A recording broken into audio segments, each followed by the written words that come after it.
Video ini dibuat sebagai bentuk edukasi untuk semua umur. Sebelum video ini dimulai, saya mau disclaimer terlebih dahulu, bahwa pembahasan kali ini tidak bermaksud untuk membahas hal-hal yang dilarang oleh YouTube. Ini merupakan sebuah informasi, dan semoga ini bisa menjadi edukasi untuk kita semua. Amin ya Rabbal Alamin. Yang paling pertama Allah ciptakan di bumi ini adalah jin.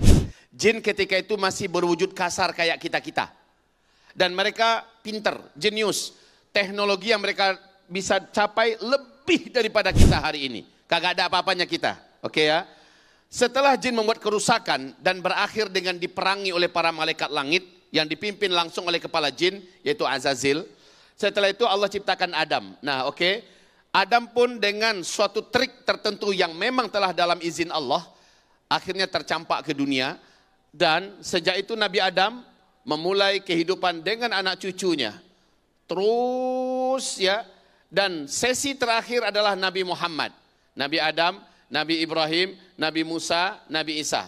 Adam, Idris, Nuh, Hud, Saleh, Ibrahim, Lut, Ismail, Isa, Yusuf, Ayub, Suhaib, Musa, apa? Adam, Idris, Nuh, Hud, Saleh, Adam, Idris, Nuh, Hud, Saleh, Ibrahim, Lut, Ismail, Isa, Yakub, Yusuf, Ayub, Shu'aib, Musa, Harun, Zulkifli, Daud, Sulaiman, Ilyas, Ilyasya, Yunus, Zakaria, Yahya, Isa, Muhammad sallallahu alaihi wasallam. Setelah finish 40 tahun kemudian kiamat besar, kehancuran alam semesta. Jadi setelah kita melihat ini, apa yang langsung terbayang dalam pikiran kita? Benar ya, kata Nabi kita ini adalah umat terakhir, umat akhir zaman. Maka beliau menobatkan dirinya sebagai Nabi akhir zaman. Ya, Nabi Muhammad adalah Nabi akhir zaman. Oleh karena itu, jangan lagi katakan Uzma adalah Ustadz akhir zaman. Kenapa? Kita semua adalah umat akhir zaman. Seluruh Ustadz, siapapun dia, Ustadz akhir zaman semua. Setuju? Setuju tidak? Kok pada ketakutan? Baik, hamba-hamba Allah, jadi kita fokus di sini ya, fokus di sini. Nah sekarang tolong di zoom, 5 fase, start dan finish. Start adalah Nabi Muhammad diutus oleh Allah sebagai Nabi dan Rasul. Finish adalah berakhirnya seluruh umat Nabi Muhammad di muka bumi. Ini dia, start. Nabi Muhammad dalam usia 40 tahun, Allah utus sebagai Nabi dan Rasul. Finish adalah wafatnya seluruh orang Islam yang ada iman di dalam dadanya secara serentak semuka bumi. Finish. Apa yang terjadi sebenarnya? Yaitu terjadinya tanda besar kiamat yang ketujuh. Angin kematian yang berhembus dari Yaman. Angin ini lembut, sejuk, baunya bau wangi kesturi. Dengan cepat membungkus bumi. Kata Rasulullah, saat angin lembut ini membungkus bumi, siapapun orang Islam yang ada iman di dadanya, seberapapun kecil iman di dalam dadanya, angin ini pasti sampai kepada orang itu. Pasti sampai kepada orang itu. Ketika kulitnya tersentuh oleh angin, ketika terhirup olehnya angin lembut yang berbau wangi kesturi ini, saat itu, di tempat itu juga dia langsung tergeletak meninggal dunia. Serentak seluruh orang Islam yang ada iman kepada Allah meninggal dunia. Maka setelah itu kata Rasulullah, 1 atau 2 generasi barulah terjadi kiamat besar, kehancuran alam semesta. Atau di cerita finish ini tidak ada lagi orang beriman yang tersisa hidup di muka bumi. Sudah habis semua. Ceritanya happy ending, kita husnul khotimah. Amin. Tolong jangan ada yang bertanya, Buya, kalau memang ujungnya semua kita serentak meninggal, lalu siapa yang ngurus jenazah kita? Kagak usah dipikir. Biarin itu mau diapain kayak kita sudah bersenang-senang di taman surga sambil menunggu malaikat Israfil meniup sangkakala kiamat pertama. Baik hadirin, dan Rasulullah bersabda, dari start ke finish kalian semua akan menjalani 5 fase sejarah. Fase pertama, fase kedua, fase ketiga, fase keempat, dan fase kelima. Ya, 5 fase sejarah ini kita telah melalui yang pertama, kedua, dan ketiga. Kita telah melalui yang pertama, kedua, dan ketiga. Yang pertama Nabi Muhammad langsung yang memimpin. Lamanya 23 tahun. Nabi meninggal, masuk fase kedua. Khulafaur Rasyidin, lamanya 30 tahun. Setelah itu berpindah kepada fase kerajaan dan dinasti. Lamanya 1227 tahun. Tanggal 3 bulan Maret tahun 1924. Maret ya, 1924. Ini juga Maret 2024. Udah pas 100 tahun, lewat beberapa hari. Ya, ini wahai hamba-hamba Allah, berakhirlah fase ketiga. Fase pertama, kedua, ketiga, Islam memimpin peradaban dunia. Walaupun belum full, masih 2/3. Ya. Dan sejak itu sampai hari ini kita berada pada fase tergelap. Fase Islam sedang di bawah. Islam sedang tidak memimpin dunia, Islam jadi pecundang. Kaum muslimin jadi bulan-bulanan. Ya. Ujian terberat umat Nabi ada di fase keempat ini. Kita. Kalau ada pernah mendengarkan Nabi berkata, aku rindu dengan saudara-saudaraku. Para sahabat berkata, ya Rasulullah, bukankah kami ini saudaramu? Bukan, kata Nabi. Kalau kalian ini sahabatku. Saudara-saudaraku mereka yang datang nanti di akhir zaman. Mereka tidak pernah melihat aku. Mereka tidak pernah menyaksikan wahyu turun. Mereka tidak pernah berperang bersamaku. Mereka tidak pernah menyaksikan mukjizatku. Tapi mereka sangat kuat berimannya. Mereka sangat fanatik dengan ajaranku. Dan mereka orang-orang yang hidup di zaman itu melawan arus. Siapa yang hidup pada zaman ini dianggap ghuraba, melawan arus. Orang yang bisa bersabar mempertahankan Islam, orang yang bisa mengamalkan Islam dengan baik pada masa itu, kata Rasulullah, berhak mendapatkan pahala 50 kali lipat pahala kalian pada hari ini. Kaget para sahabat. Kita duha, mereka duha, sahabat duha. Kita tahajud, sahabat tahajud. Tapi pahala tahajud kita, Pak, 50 kali lipat pahala tahajudnya para sahabat. Allahu Akbar. Syaratnya apa? Tolong berpegang erat dengan Islam. Tolong jangan tanggung-tanggung berislam. Jadilah muslim kafah, jadilah mukmin haqqan. Sampai kapan? Sampai kita menghembuskan nafas terakhir. Maka setiap pahala yang kita dapatkan 50 kali lipat pahalanya sahabat di amalan yang sama. Allahu Akbar. Baik. Ini saking beratnya ya. Dan fase ini insya Allah berakhir. Kita masuk pada fase kelima. Fase kelima, fase dunia bagai bayang-bayang surga. Indah, nikmat, tidak ada satupun kejahatan di muka bumi. Jangankan ada negara yang perang, Pak. Jangankan ada negara yang perang, Bu. 2 orang lelaki kelahi saja takkan ditemukan di fase kelima. Demikian sabda Rasulullah SAW. Saking damainya, 2 orang laki-laki saja tak ada yang kelahi. Pada masa ini tidak ditemukan satupun penjahat sehingga penjara-penjara sepi dan kosong. Pada fase ini semua rumah sakit sepi dan kosong. Sebab apa? Semua penyakit Allah angkat. Bahkan binatang buas pun Allah jadikan jinak.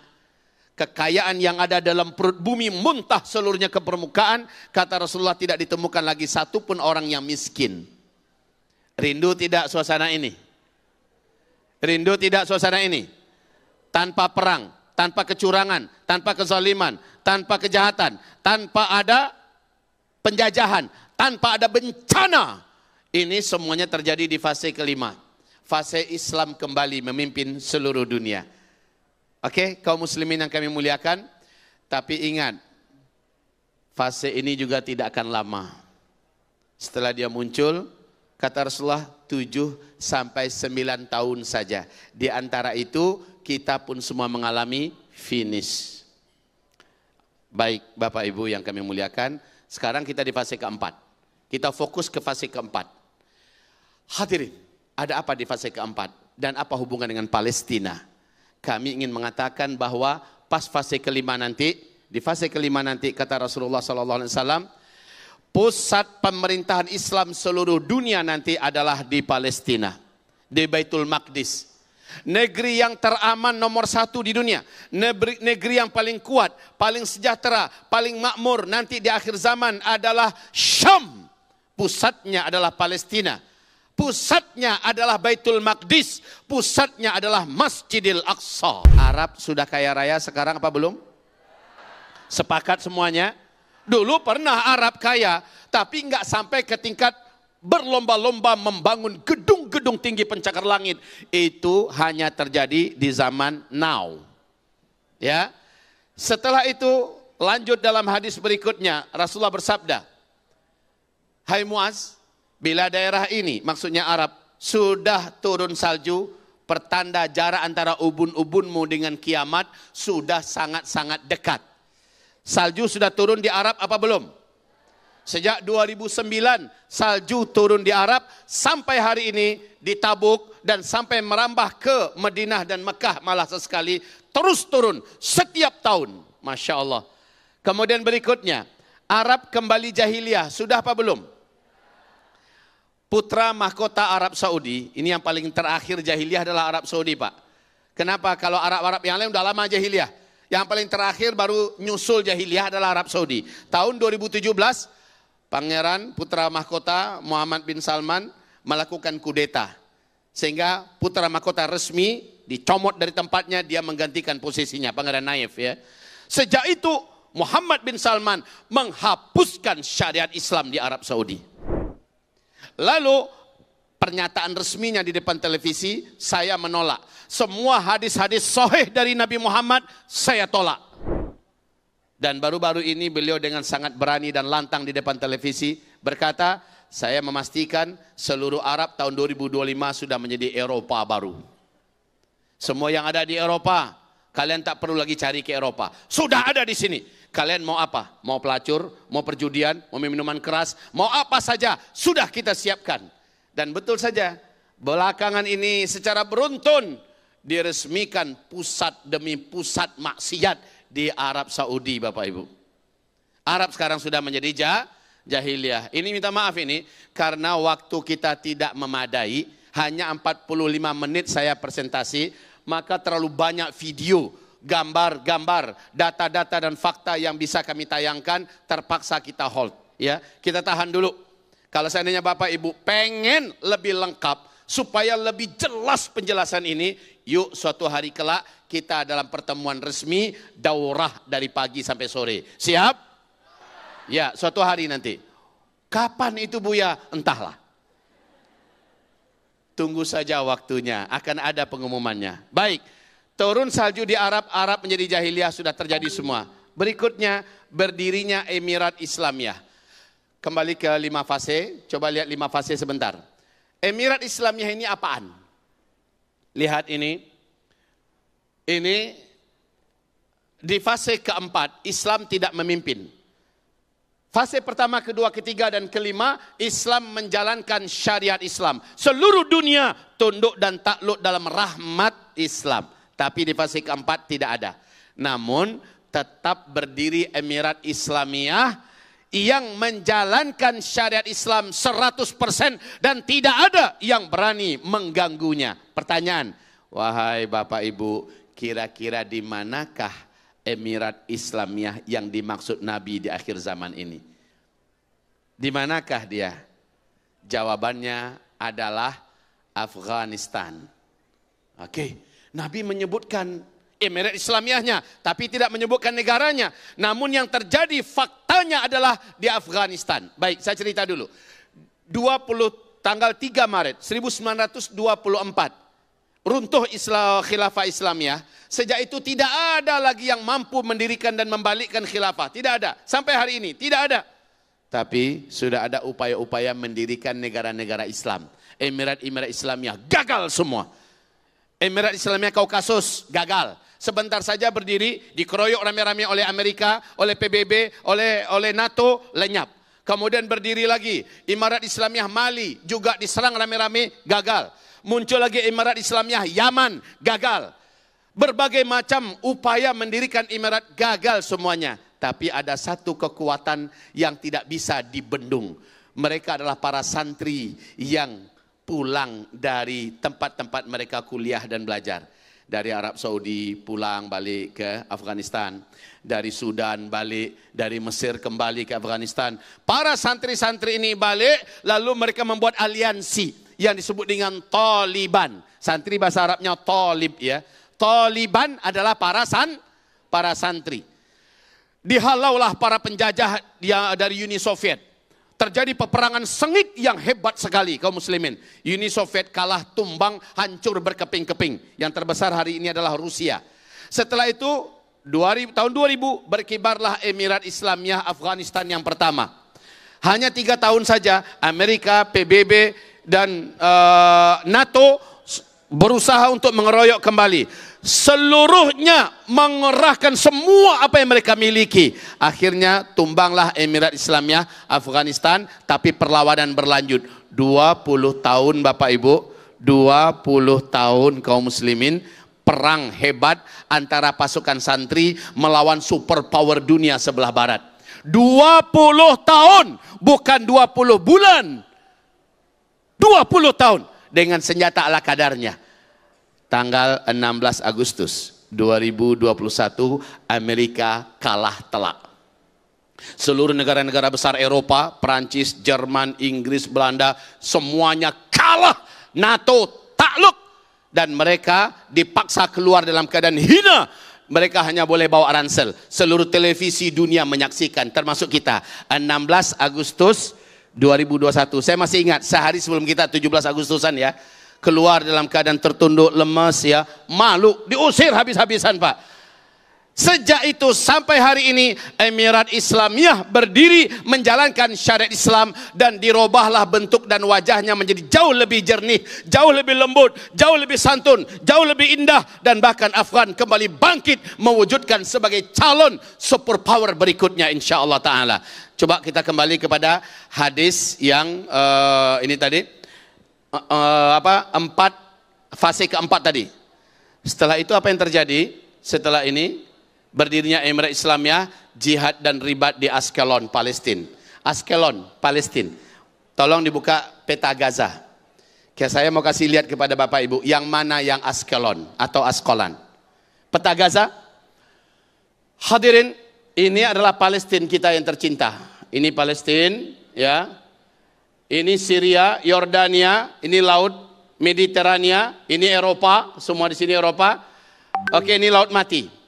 Yang mana yang Askalon? Askalan, ini dia, Askalan dari sini dan jalur Gaza. Ini jalur Gaza ya. Para ulama mengatakan Askalon ini sesungguhnya adalah seluruh jalur Gaza adalah Askalon. Oke. Tanggal 7 Oktober 2023. Apa yang terjadi 7 Oktober 2023?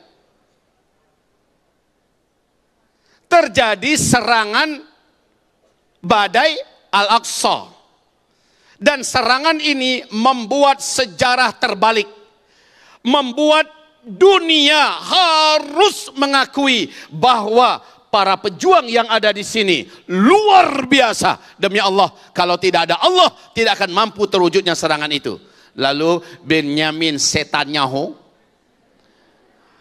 jangan sebut Netanyahu, Netanyahu, berkata, wah ini kami akan serang darat. 1 minggu selesai. Sampai sekarang malah mereka yang bocor dan mencret. Sampai hari ini peperangan berlanjut atas nama militer. Hamas dan para mujahidin lainnya ada di atas angin. Amerika mengakui, Inggris mengakui, Jerman mengakui, Prancis mengakui, dunia barat mengakui kemenangan peperangan ini ada di tangan para pejuang kemerdekaan Palestina. Takbir! Takbir! Takbir! Coba Amerika udah keroyokan, udah bantu Israel habis-habisan. Begitu juga semua negara NATO kecuali Turki sudah nolong habis-habisan. Masih keok Israel. Allahu Akbar. Nah, Israel dibalik keputusasaannya karena tak sanggup face to face berhadapan-hadapan dengan para pejuang, mereka akhirnya mengerahkan tenaga-tenaga dan militer mereka yang ada ke rakyat sipil yang tidak bersenjata. Maka ini Rafah ya, yang paling dilema sekarang itu adalah kota Rafah. Semua pengungsi yang jumlahnya lebih 1 juta ngumpul semua di Rafah. Dalam waktu dekat Benyamin Netanyahu akan memastikan ini diserang habis-habisan. Dan ini akan menimbulkan korban yang maha mengerikan ke depan. Genosida. Semoga Allah berikan jalan keluar bagaimana ini bisa dilindungi dan diselamatkan. Amin.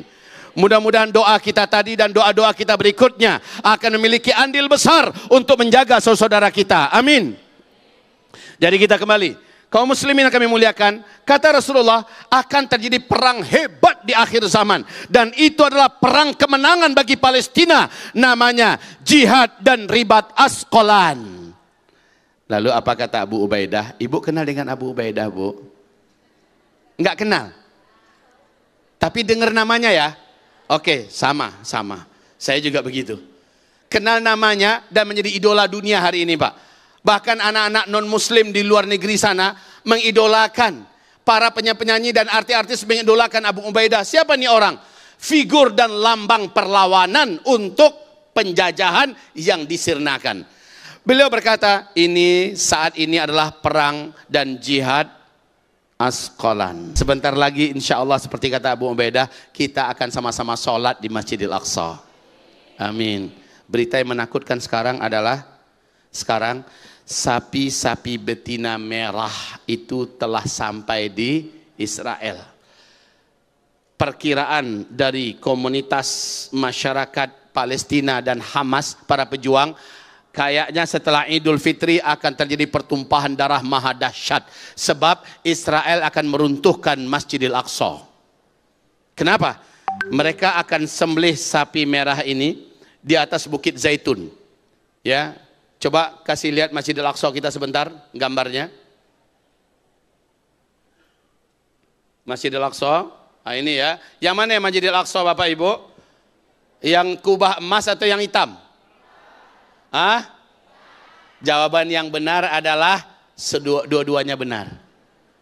Ini Masjidil Aqsa, ini Masjidil Aqsa, dan seluruh ini adalah Masjidil Aqsa. Oke. Nah, di depan arah kiblat ke sini ya, arah kiblat ke sini. Ini ada lembah dan ini ada bukit, namanya Bukit Zaitun. Tolong kalau ada figura kita atau apa, coba tak kasih lihat sebentar ya. Kaum muslimin, di sini ada lembah, di sini ada Bukit Zaitun. Indah sekali Bukit Zaitun itu, indah sekali. Sudah dirampas oleh Israel. Tolong lihat sebentar, mohon dipegang Pak ya. Nah, ini adalah pemandangan daripada Masjidil Aqsa kita. Ini adalah kuburan para sahabat. Ini kuburan para sahabat. Ini Bukit Zaitun ini. Ya, ini adalah Bukit Zaitun. Dari sini ada tempat penyembelihan khusus yang sudah dibangun untuk menyembelih sapi merah. Keyakinan mereka, kalau sapi ini sudah disembelih, Dajjal pun akan muncul. Dan sapi itu sudah dinanti-nanti, kelahirannya lebih dari 2000 tahun. Akhir Oktober 2018, sapi ini telah lahir, tidak ada sedikit pun cacatnya, bahkan dengan mata-matanya merah. Sapi ini diyakini dalam agama Yahudi sebagai simbol untuk menyambut kedatangan sang Tuhan yang Maha Agung, Mesias Dajjal, laknatullah alaih. Tapi mereka akan sembelih, syaratnya ini dihancurkan dulu. Masjidil Aqsa ini dihancurkan dulu. Ini harus rata dulu. Ya, ini harus rata semuanya. Kemudian dibangunlah Solomon Temple sebagai istananya Dajjal. Dan Dajjal tidak akan keluar sebelum istananya siap. Sementara kaum muslimin, istananya harus dibangun di atas ini. Karena syaratnya begitu di kitab mereka. Kemudian barulah setelah istananya berdiri, sapi merah disembelih. Sapi merahnya sudah sampai. Apa kata mereka? Ada video terbaru. Orang-orang Yahudi langsung yang menyampaikan. Ya Allah, tak sempat kita masukkan. Saya baru terima Pak. Jadi pernyataan orang-orang Yahudi langsung ya, yang mengatakan kami akan ratakan semua ini dalam waktu dekat. Karena sapi merahnya udah nyampe. Udah sampai di Israel, Palestina yang mereka jajah. Artinya tak lama lagi, demi Allah, akan terjadi keributan yang maha dahsyat. Terima kasih Pak. Akan terjadi keributan yang maha dahsyat di Palestina. Dan ini adalah awal kehancuran Israel. Takbir. Bila mereka berani melakukan itu, mereka akan mendulang akibatnya sendiri. Lihatlah, di sini asbab yang akan mempersatukan seluruh umat Islam sedunia dengan izin Allah Subhanahu wa taala. Baik, kita kembali. Jadi ini akan mereka hancurkan ya dalam waktu yang sangat dekat, mungkin setelah Idul Fitri. Bila itu berani mereka lakukan, dan semoga tidak akan pernah terjadi. Insya Allah tidak akan pernah terjadi, karena kami yakin rakyat Palestina, para pejuang yang ada di Palestina, baik Hamasnya, baik jihad Islaminya, baik mujahidinnya dan lain-lainnya, semua akan kompak untuk melakukan perlawanan yang terhebat. Dan kami juga yakin umat Islam serentak seluruh dunia, termasuk di Indonesia, akan bangkit bersama-sama membela Al-Aqsa. Betul? Betul? Baik, kita kembali kepada fase keempat. Fase keempat, tolong dikode nanti kami kalau waktunya sudah ini ya. Oke. Palestina merdeka, dan setelah merdeka ditegakkan khilafah di Baitul Maqdis. Yang Baitul Maqdis yang mana? Coba peta Gaza tadi kembali ditayangkan. Ditegakkan khilafah di Baitul Maqdis. Jadi khilafah Islamiyah itu bukan kajian HTI, tapi kajian Quran dan hadis. Oke. Lihat ini, bukan yang peta Gaza. Peta Gazanya tolong ditayangkan kembali. Ini dia. Yang Baitul Maqdis itu dari Askelon sampai ke Masjidil Aqsa, ya. Terus sampai ke seluruh Gaza. Ini masjid, ini Baitul Maqdis. Namanya Baitul Maqdis itu adalah ini. Oke.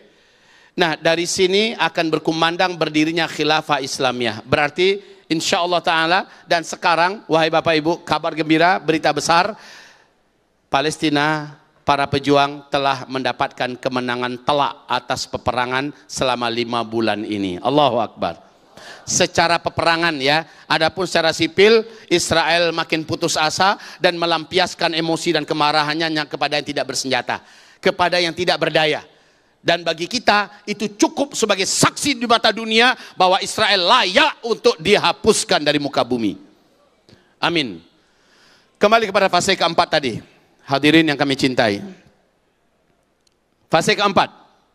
Oke, setelah ini semua terjadi, kapan? Dalam waktu yang sangat dekat.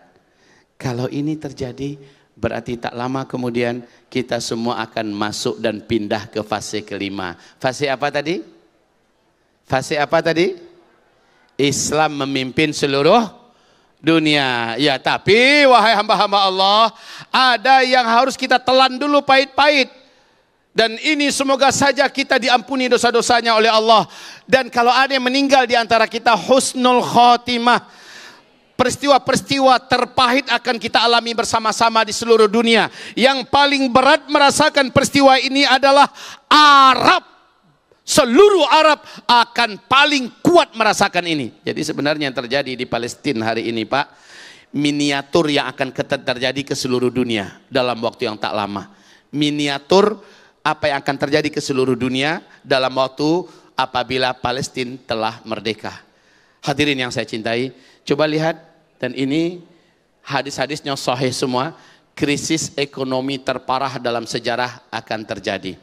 Mata uang akan jatuh, dolar tidak lagi ada harganya. Bahkan Nabi berkata, uang-uang kertas kalian akan seperti daun kuning yang berguguran, yang tidak ada nilainya, dimainkan oleh anak-anak. Uang kalian saat itu kembali kepada emas. Orang sudah tak percaya dengan uang-uang kertas yang ada. Krisis pangan seluruh dunia, kelaparan global melanda seluruh umat manusia di muka bumi. Insya Allah mudah-mudahan Indonesia, tanah kita cukup subur, tanah kita lumayan luas, dan kita bisa bercocok tanam. Mudah-mudahan kita termasuk yang bisa survive. Amin. Tapi yang paling parah yang kayak Arab loh. Yang kayak Arab atau negara-negara, negeri-negeri yang habis kotanya, dibangun semua, tidak ada lagi tempat untuk bercocok tanam. Kemudian Perang Dunia Ketiga. Kapan terjadi? Setelah Palestina merdeka. Terjadilah Perang Dunia Ketiga. Mau Perang Dunia Ketiga? Saya pun takut. Ibu, mau Perang Dunia Ketiga? Wahai hamba-hamba Allah, kita tidak ada yang mau dengan perang dunia. Jangankan perang dunia, perang antar kampung saja sudah sangat menegangkan, mencekam, dan tidak kita harapkan. Tapi ini terjadi bersamaan dengan terjadinya nomor 1, nomor 2, nomor 3, lalu nomor 4, bencana-bencana alam besar di seluruh dunia. Lah ini kayak di Turki kemarin, Turki gempa besar, negara-negara seluruh dunia serentak bisa membantu. Ini nanti kejadiannya tiap negara mengalami bencana-bencana besar. Lalu negara mana yang akan menolong negara mana? Semua akan sibuk dengan negaranya masing-masing. Ini terjadi bersamaan dengan Perang Dunia Ketiga. Bersama dengan kelaparan, bersama dengan kehancuran ekonomi. Nomor 4 lagi. Nomor 5, mewabahnya berbagai macam penyakit menular dan kematian mendadak terjadi di mana-mana. Innalillah. Serem semua ya. Serem semua. Lanjut, perang perebutan kekuasaan di seluruh negeri. Mungkin termasuk di Indonesia, wallahu alam, tapi yang pasti Arab Saudi. Meninggal Raja Salman besok nih, akan terjadi perebutan kekuasaan yang sangat mengerikan. Lanjut, Israel lenyap, Amerika dan Eropa runtuh. Amin. Ayo, mungkin kurang fokus ya. Israel lenyap, Eropa dan Amerika runtuh. Nah itu dong. Ulangi lagi. Israel lenyap, Eropa dan Amerika. Amin ya Allah, bulan Ramadan. Dengarkan dari kami ya Allah. Amin. Dan yang terakhir, ini yang kita sama-sama berlindung kepada Allah. Segala kerusuhan, kekacauan, pembantaian, pembunuhan terjadi di mana-mana. Dampak daripada di atas, orang banyak menjadi brutal dan membabi buta. Dan saat itu kata Rasulullah Sallallahu Alaihi Wasallam, nampak? Palestina, Syam adalah bumi teraman di dunia. Justru kebalik, sekarang yang paling kacau di dunia, nanti paling aman di dunia. Nah, Ibnu Hawalah bertanya pada Rasulullah, ya Rasul, kemana engkau suruh kami hijrah? Kata Rasulullah, ke Syam. Syam itu pusatnya Palestina, Palestina pusatnya Baitul Maqdis, Baitul Maqdis intinya adalah Masjidil Aqsa. Yang Syam itu Yordania, Lebanon, Suria, Palestina. Yuk sekarang kita lihat hadis apa yang terjadi kalau Palestina sudah merdeka. Tolong buka hadisnya.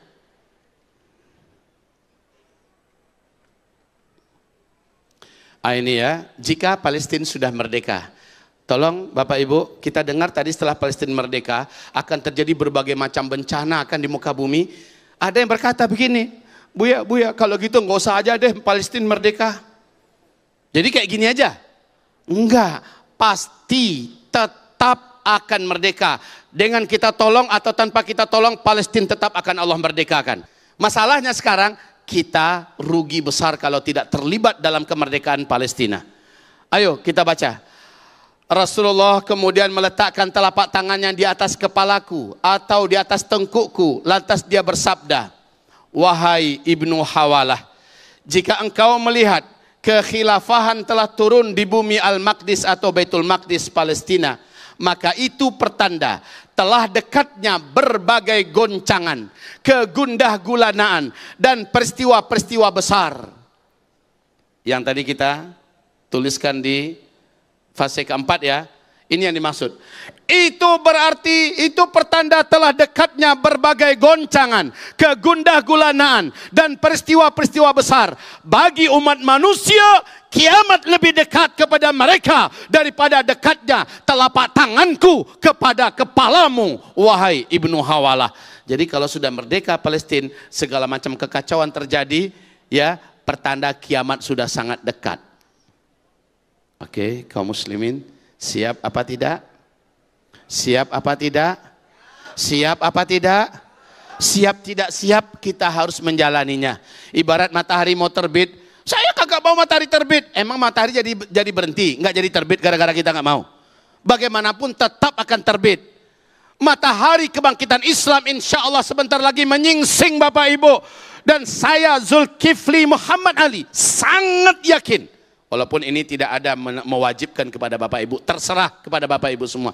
Saya secara pribadi sangat yakin kita semua dengan izin Allah akan menyaksikan semua kejadian-kejadian hebat itu.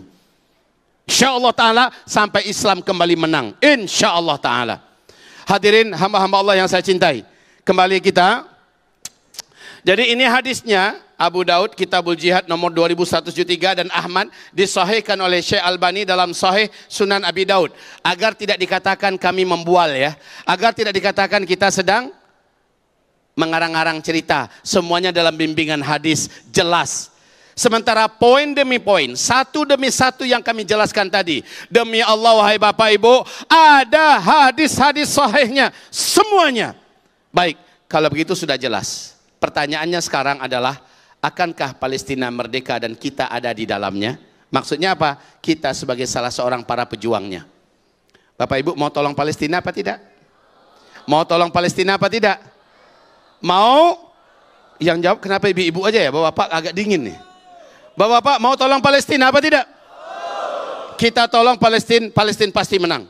Tidak kita tolong Palestina, Palestina tetap akan menang. Tetap akan ditolong oleh Allah. Tapi alangkah baiknya kita numpang sebenarnya. Numpang keberuntungan. Kita numpang dalam perjuangan Palestina hari ini. Lalu Palestina merdeka. Ada nama kita di sisi Allah sebagai pemerdeka dan pembebas Masjidil Aqsa. Ada nama fulan, ada nama fulan, ada nama fulan di sisi Allah. Amin. Dengar cara apa? Terbang kita ke sana, ikut perang kita di situ. Itu yang dicemaskan oleh Hamas. Mereka berpesan, tolong wahai rakyat Indonesia yang kami cintai, kalian jangan pergi kemari. Malah itu akan mempersulit kami. Jika kalian datang kemari, kami akan sulit. Kalian tetaplah di Indonesia. Yang harus kalian lakukan dalam cara menolong kami adalah satu, terus doakan kami dan jangan putus mendoakan kami. Itu pertolongan pertama yang paling hebat, yang paling kami nanti-nantikan dari kalian. Doakan mereka. Dua, sampaikan berita-berita yang benar tentang kami. Sebarkan seluas-luasnya. Lindas, tindas, habisi semua berita-berita hoax yang terkait dengan Palestina. Itu yang kedua. Dan yang ketiga, jangan kalian tolong ekonomi Israel. Jangan kalian berikan income kepada Israel. Boikot total semua produk-produk mereka dan negara-negara yang pro dengan mereka. Ini namanya boikot. Alhamdulillah fatwa MUI nomor 83 tahun 2023 sudah resmi mengatakan haram membeli produk-produk Israel. Maka haram. Walaupun zatnya halal, tapi membelinya saja haram, apalagi meminumnya. Buya, kami nggak beli tapi dikasih. Orang yang belinya haram, barangnya halal. Jadi kita minum. Terlanjur sudah jatuh ke tangan kita, habisi, tapi jangan pernah lagi ke depan beli. Ya, oke? Terus kaum muslimin, barulah terakhir mereka berpesan, bila kalian ada rezeki, bila kalian ada harta, bila kalian ada uang, maka pesan kami kirimkan. Kami akan menyambung hidup dan kami akan melanjutkan perjuangan dengan harta kalian itu. Semua perjuangan yang kami raih, yang kami capai, semua kemenangan yang kami dapatkan, semua pahala yang Allah berikan kepada kami, kalian berhak mendapatkannya sebanyak kami berhak mendapatkan pahala ini. Allahu Akbar. Jadi kita orang Indonesia, tetaplah di Indonesia, ya. Tidak usah kita ikut-ikutan terbang ke sana. Buya, jadi Buya larang nih kami. Enggak ngelarang. Yang ngelarang itu langsung Hamas. Hamasnya keberatan kita ke sana. Bakalan nyusahin kami, kata mereka. Allahu alam ya. Namun walaupun begitu, seandainya ada umpama, entah terjadi atau tidak ya, negara tiba-tiba memberikan peluang kepada pemuda muslim yang pengen berangkat berjihad kemana? Ke Palestina. Kami persilahkan. Ini kalau seandainya mendadak keblinger pemerintahan kita, dia buka peluang begitu, kita bersyukur, sambut. Dan kewajiban TNI kita latih para pemuda yang akan berangkat. Ya, buat mereka mumpuni, buat mereka layak. Oke, seterusnya berangkat. Kalau tidak, jangan. Stop, tahan diri di sini, beramallah di sini, doakan mereka, cari uang di sini, kirimkan untuk mereka. Itu cara yang bisa kita lakukan pada hari ini, pada saat ini kaum muslimin. Maaf, saya sungguh demi Allah, saya melihat peluang terindah saat ini beramal. Tidak ada yang mengalahkan peluang beramal untuk Palestina. Mengalahkan yang pergi haji, mengalahkan yang umroh berkali-kali, mengalahkan membangun masjid. Bila kita bisa membantu perjuangan di Palestina, ini mengungguli segala bentuk amal soleh apa saja. Dan itu saatnya adalah ketika Palestina belum merdeka. Kalau sudah merdeka, bantuan kita, infak kita, sedekah kita sudah tidak lagi bernilai, Bapak Ibu. Yang diperlukan itu sekarang. Nah, hamba-hamba Allah yang kami cintai, hamba-hamba Allah yang kami sayangi dan kami muliakan, wahai calon-calon penghuni surga Allah yang tertinggi, amin. Sekarang kami ingin mendapatkan penjelasan dari Allah Subhanahu wa Ta'ala. Allah menyatakan, siapapun kalian yang ingin ikut berjuang, ingin membantu para pejuang, maka semua dosa-dosa kalian akan diampunkan oleh Allah Subhanahu wa Ta'ala. Bu, Ibu pengen masuk surga? Zulkifli Muhammad Ali juga sama, semangat ingin masuk surga. Pak, ingin masuk surga? Sama dong ya Pak ya. Masalahnya sekarang amal kita cukup apa belum? Amal kita sudah banyak apa belum? Oke. Dosa kita banyak apa tidak? Dosa banyak, amal sedikit. Pengen masuk surga? Surga yang biasa-biasa saja atau surga tertinggi? Dosa banyak, amal sedikit. Pengennya masuk surga tertinggi. Ada jalannya enggak? Ada. Apa jalannya? Surat At-Taubah ayat 14 ayat 15. Di situ Allah menyatakan, siapapun yang membersamai orang yang sedang berjuang untuk menegakkan agama Allah, Allah ampunkan semua dosa-dosanya. Dan di surah Ali Imran ayat 133, 134, Allah masukkan mereka ke dalam surga. Walaupun ekonominya sempit, tapi dia ikut. Walaupun ekonominya sedang susah, tapi dia ikut. Maka Allah pastikan dia penghuni surga Allah. Jadi ada kisah yang sangat menarik dalam masalah ini. Dan ini menyentuh. Kisah ini terjadi di zaman Nabi hidup. Ya. Nabi melihat ada seorang lelaki tergeletak, tidak ada seorang pun yang mau menyelenggarakan jenazahnya. Ternyata orang ini orang Islam. Orang ini orang Islam. Datang Nabi, kalian ini kenapa belum dimandikan? Kok enggak dikapani, dikuburkan, disolatkan? Apa kata mereka? Ya Rasulullah, minta maaf. Ini orang sejak bersyahadat, sejak masuk Islam ya Rasul. Sampai dia mati, kami tidak melihat dia beramal soleh. Yang dia kerjakan tidak ada solatnya, tidak ada puasa, tidak mau baca Quran, tidak mau zikir, tidak ada kebaikan-kebaikannya. Yang dia buat dosa, melawan kepada orang tuanya, menipu para tetangganya, berlaku curang, berlaku zalim, membunuh, dan bahkan berzina. Ya Rasulullah, dosa saja yang dia buat. Kami rasa dia tidak layak untuk diselenggarakan. Mendengarkan itu, Rasulullah Sallallahu Alaihi Wasallam bertanya, saudara-saudara, siapakah di antara kalian? Siapakah di antara kalian yang pernah menyaksikan si fulan almarhum ini satu kali saja melakukan amal soleh? Kalau ada, tolong angkat tangan, berdiri. Sampaikan apa bentuk amal solehnya, di mana dan kapan. Tiba-tiba dia angkat tangan, saya ya Rasulullah. Silahkan kata Rasul. Ya Rasul, orang ini pernah bersama saya bareng jihad satu kali ya Rasulullah. Kami ribat bareng dari malam sampai terbit matahari. Ribat, tahu ribat bu? Bukan ribet ya. Ribat, tahu ribat? Ribat itu adalah ronda di malam hari. Jaga-jaga di perbatasan. Ini barisan kaum kafirin, ini barisan kaum mujahidin. Nah, ronda di tengah malam namanya ribat. Ya Rasulullah, saya dan dia bareng ribat satu malaman ya Rasul sampai terbit matahari. Setelah itu dia menghilang. Maka mendengarkan itu Rasulullah langsung terkejut dan beliau menyingsingkan lengan bajunya. Dengan sigap beliau dengan tangannya yang agung dan suci ingin langsung menyentuh itu jasad. Melihat itu para sahabat langsung berbondong-bondong menyerbu itu jenazah untuk dimandikan bersama dengan Rasulullah. Dimandikan. Setelah itu dikapani. Setelah dikapani, dibawa, disolatkan. Rasul jadi imam solatnya. Masya Allah. Ketika diusung ke pemakaman, lubang kuburan telah digali, Rasulullah loncat ke dalam. Rasul yang masuk ke dalam kuburan.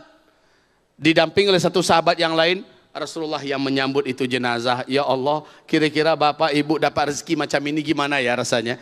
Rasulullah yang memandikan, Rasulullah yang mengapani, Rasulullah yang menyolatkan, dan pada akhirnya Rasulullah yang menyambut jenazahnya. Padahal pendosa besar loh kata para sahabat tadi.